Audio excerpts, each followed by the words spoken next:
11 વાગે કંઈક બાળકનું વાત સંભળાતી હતી 11 વાગે ચોથું બાળક સવારથી 18 સુધીમાં ચોથું બોલો સવારથી 18 સુધીમાં ચોથું બાળક મળ્યું અહીં હજી સુધી કોઈ ડોક્ટર આવ્યા નથી સવારથી 18 સુધી 2:30 વાગ્યાનો અમારો કેસ છે 2:30 વાગ્યાનું બાળક ફેલ થઈ ગયું તેમને રજા આપી આ એની ફાઇલ મારા હાથમાં જ છે આ સરકારી દવાખાનું આ જુનાગઢ હા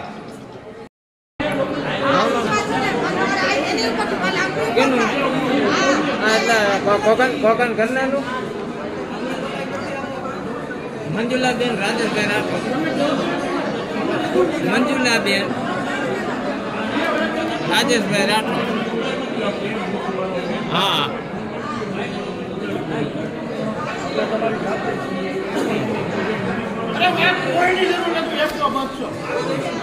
મામા બેન રાઉન્ડમાં ગયા છો બેન ને ક્યાં ગોતવા જવાના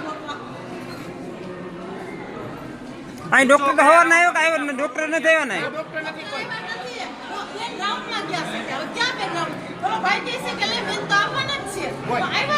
તમે અહીં કયું ને એડમિટ છો આજના કે કાલના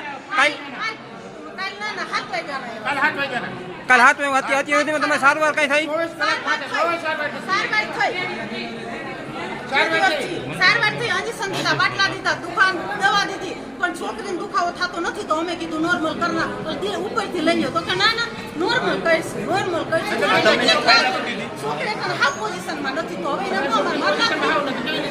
તો હજી તો મેં અમે કીધું કે ભાઈ સીઝન કરા તો 8 વાગે સાહેબ આવશે તો 8 વાગે સાહેબ આવશે તો હજી નથી આવો કેસ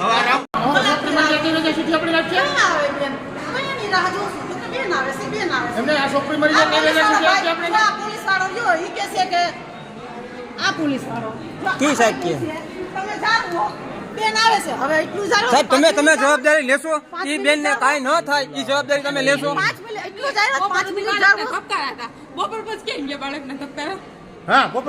એટલી બધી ખરેખર નીચું જોયા જેવી વસ્તુ છે ભારતની અંદર એમ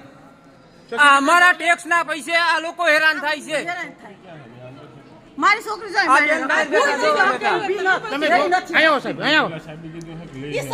અરે અત્યારે કેસ લઈ લઈ હવે હું લઈ લઉં ને હવે હું લઈ જાઉં પ્રાઇવેટ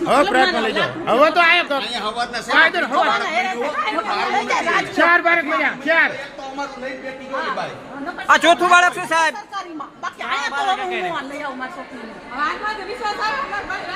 આમ નો મારી નાખે એની કોઈ જવાબદારી લેતો અહીં કરવા તૈયાર છીએ અમે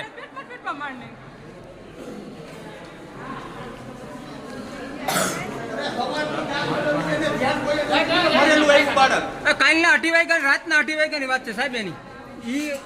8 વાગ્યાના રાતના હે 8 થઈ ડોક્ટર આવે છે 8 વાગે ડોક્ટર આવે છે